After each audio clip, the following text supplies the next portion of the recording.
What's going on, everyone? It's Dave King for Grand Rapids Rock Alternative 97.9 GRD. I'm at the intersection. Deuce is in town tonight, along with New Medicine. That is right. You released your solo album, 9 Lives. It's kind of like an archive of everything you've done, remastered. You did it better with a few new songs, right? Exactly, a whole bunch of new songs. You released it back in April on, I believe, 11/7 Music. Yes, sir. After all that A&M bullshit. Yeah, remember that? Dude, that sucked. Dude. When that album finally dropped, did it just feel like you liberated yourself? Everything, all the baggage was gone? I felt like a lot of baggage was gone. I felt like it's a good start. It's a new start. It's a good start. Kind of proves to myself that I could do it again.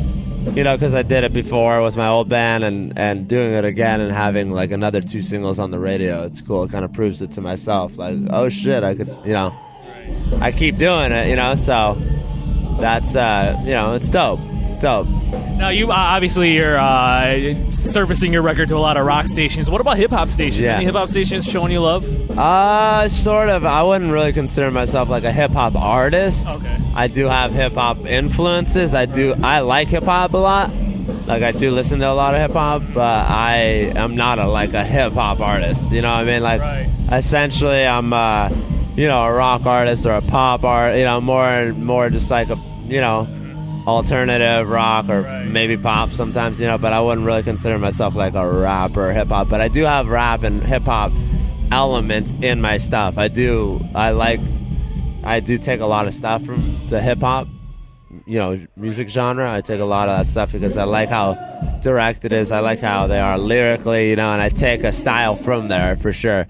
But I am not a full-on hip-hop artist. I mean, sometimes they're the best storytellers, like Notorious B.I.G., Tupac, Nas, people like that. Well, that's the good thing about hip-hop is that you could tell a story or you could talk about things directly, exactly how you want to talk about it, whereas, like, generic rock, you don't really do that in that genre that much, you know, and that's why I don't consider myself, like, straight-up generic rock. That's why I like, you know, the hip-hop influence or the pop influence or the country influences. There's a little more details in the music. You could tell the story. You could be a little more direct. You could, you know, there's more concepts in the song. 9 Lives, your debut album, it's kind of like an autobiography. Yeah. From beginning to end. Was it tough putting all that on a disc for the public to consume? I mean, it was work. Yeah, it took like a year, you know, but you know. It wasn't tough because, you know, some songs are tough, some songs are easier. Some parts, you know, you write like 3 parts for 1 part, you know, and it's just a lot of stuff doesn't work, and then you finally hit the one that does. Right. So that, you know, it was work. It was work, but I'm stoked on how it came out. There's lots of dope tracks on there, you know. There's America, I Came to Party. We got songs like Gravestone, which are like a little more raw, but they're just like everyone loves that song, you know. So it's a lot of dope stuff on it. I will say, man, I get a cracking the first time I saw that video, and then when I saw it came to party, I'm like, I want to hang with this dude. Intersection date can't come fast enough. It just seems like you just have a good time all the time. Does this business even stress you out anymore? I mean, because you've been through a lot of shit. I know, I've been through a lot of shit, but at the same time, I'm still having fun. I'm still partying, you know, I'm still making music. Yeah, I mean, it stresses you out on the fact that you gotta continue, you know, making better stuff than you did, you know, and that's the stressful part for every artist is you gotta beat yourself constantly. You know, you're in competition with yourself, you know, but in general, you know, not so much. You know, I'm a pretty easygoing guy most of the time. Oh, I looked you up on YouTube, I know. Yeah, you know, big dudes like to have a lot of fun. Exactly. Yeah, I mean, we partied hard last night. A little hungover today. Yeah, you already had a taste of Michigan last night. Yeah, dude. Every time I roll through Michigan, dude, there's always some girl chasing me down, like trying to like get in bed with me, and I end up getting in bed with her. You know, it's like. This place is crazy, dude. Michigan is crazy. Now, your band is basically your family. Literally, I mean, your sister, she's in the band. She's your tour manager. Does it get awkward when you got like girls chasing you around and? No, it's fun, dude. I like it. I like the attention. Now, post Hollywood Undead, all that boldness. Yeah.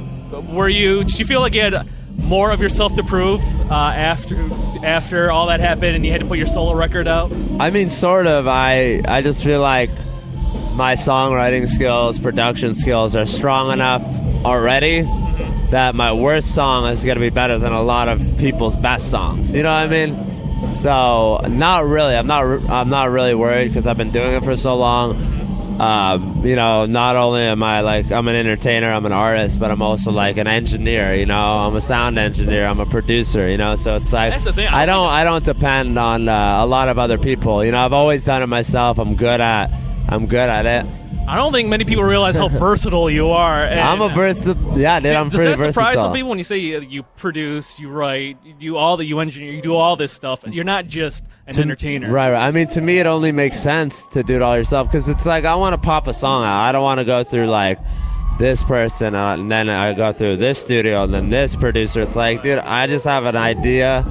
I have my song I want to put out there. I try to limit the amount of people I have to go through before it's done, you know? Right. And that's why I take out the middleman. Yeah, that's why I learned all that stuff. That's why I did it that way since I was younger. Yeah, one of the great things what I love about you is that you embrace digital media consumption so well. You weren't one of those stubborn people who are like, no, you can't download anything. Right. You put it out there for fans to take. I do, dude. I threw a lot of free songs out there, and I probably will continue to put, you know, songs for people to buy and free stuff too. But no, you know, I mean, my music is my music. If I want to put it out for free, I'll put it out for free. If it's...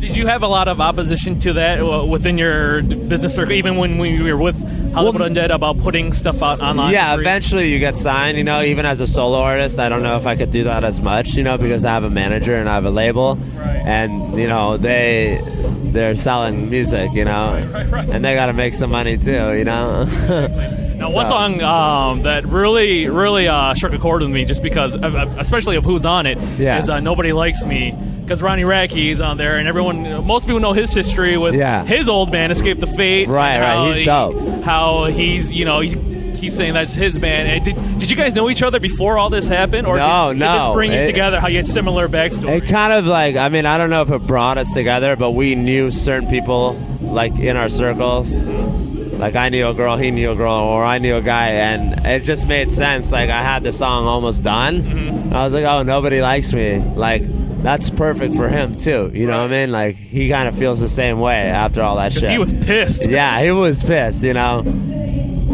And so it worked out. The song worked out. We did it together, and a lot of fans love it. We're gonna play it tonight. You know, so.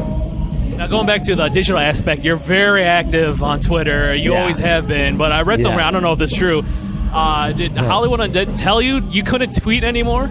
Is that true? When I was, I mean, I don't want to get into it too much, you know what I mean? It's kind of like an old subject. I don't feel like I got a lot of competition. Just very stubborn. I mean, that's when I was tweeting fans, you know, they said that. They said you can't tweet fans. You're taking attention. And I'm like, all right, whatever, you know.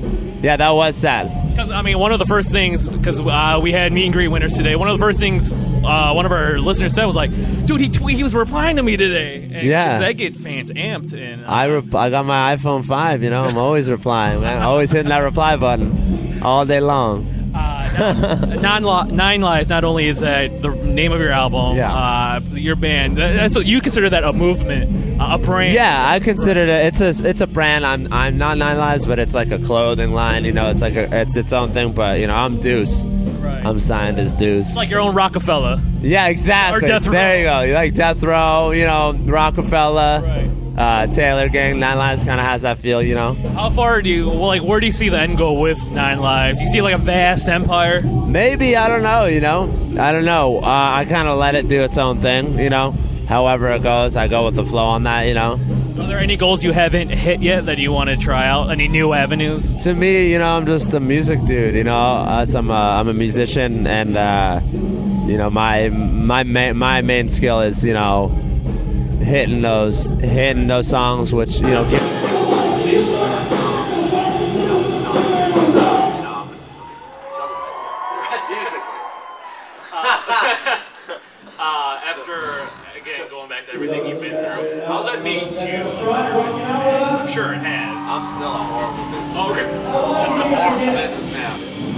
telling you, man. Really? I'm just living in the studio, man. You know what I mean? That's studio or stage.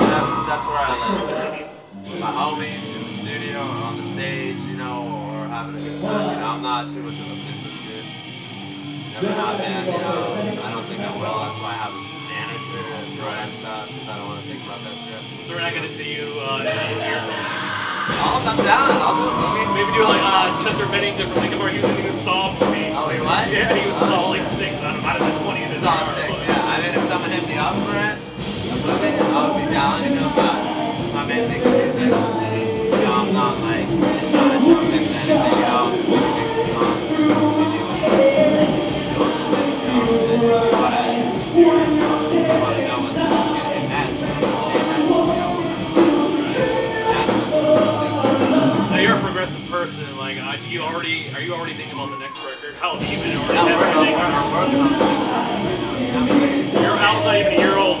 What? Your album's not even a year old. old. I know. I mean, I have to make a record like that if I want to, but it's just, it depends if it's going to be bomb, okay, or it. You know, I mean, it's like, I really couldn't put some shit together fast, but, you know, this next record, maybe not even this next record, just from here on out, because, you know, I made that record under a lot of stress, and it wasn't like, this is what I want to do, this is what, you know, I like, this is what the kids like. This is what I'm doing now, you know, this is Deuce, you know, and I think the more stuff I put out, the more you're going to see Deuce who we really is, you know, and that's what the new stuff's all about, it's going more into Deuce, right, what's Deuce becoming, you know, who is he becoming, you know. Pretty soon you're going to be like Prince and just have a symbol for you, the mask, you like that? The mask, yeah, symbol, yeah, exactly. Deuce, man, thank you so much. For sure, brother.